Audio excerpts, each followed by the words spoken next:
Hello and welcome to News Update on Acnn TV.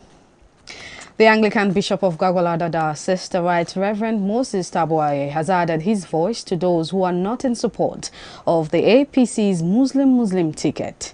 He urged the Christian community to make sure that they register, get their PVC and go out en masse on election day and vote for those who have visions and have Nigeria at heart, saying that Nigeria belongs to God.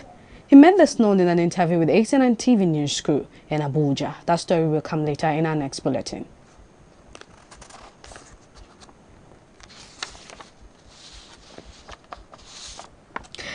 The leadership of the Christian Association of Nigeria (Acnn) has condemned the failure of the Nigerian authorities to bring religious extremists targeting innocent Christians to book and prayed for a government that does not treat criminals in the country with kid gloves.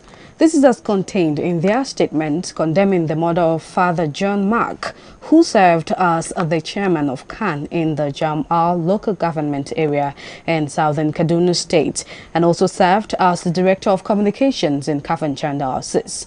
The Christian leaders decried the laxity of the Nigerian government concerning insecurity in the West African country. Officials of the Christian entity, that includes representatives of the Catholic Bishops' Conference of Nigeria, expressed their sympathy with the immediate family of Father John Mark and prayed for divine consolation and comfort.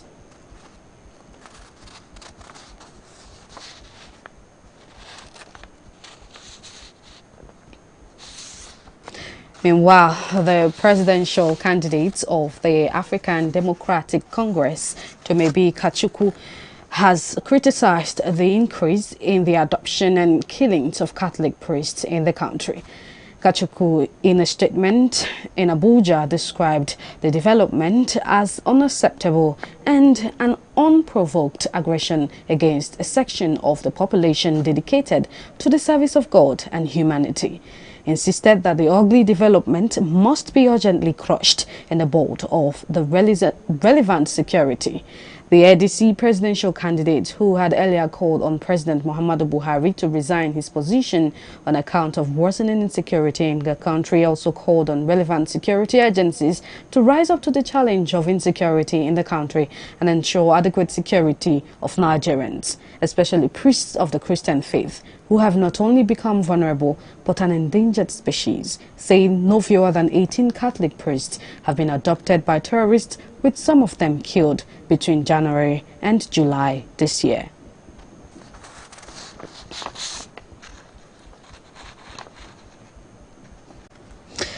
Governor Ifeanyi Ugwuanyi of Enugu State has said Nigeria is going through strange and difficult times and needs God's intervention more than ever.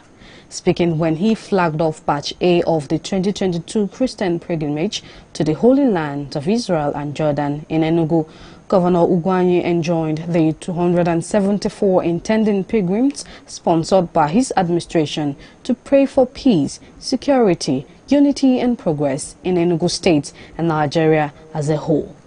The governor, who was received by the elated beneficiaries on arrival at the venue, enjoined the state government-sponsored pilgrims to Israel and Jordan to equally pray for peaceful electionary campaigns, successful general elections, and seamless transition in Nigeria in 2023. He congratulated the intending pilgrims on the unique opportunity and thanked the Almighty God for using the instrumentality of his administration to accomplish it.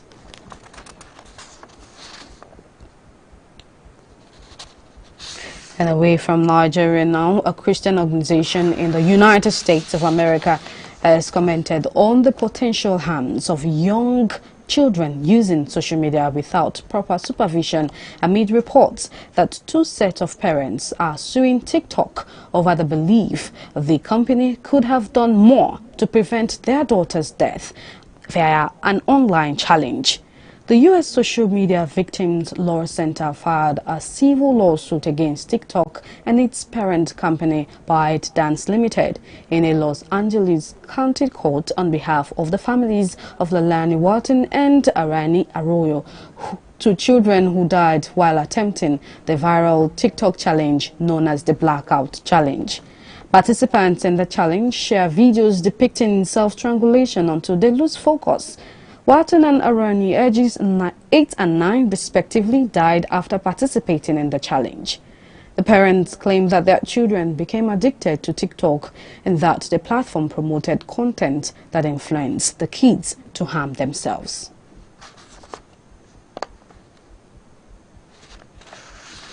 So that's it for the news update. Please join us 3 p.m. West African time for the news on the hour. I am Zubechi Frank, and thanks for watching.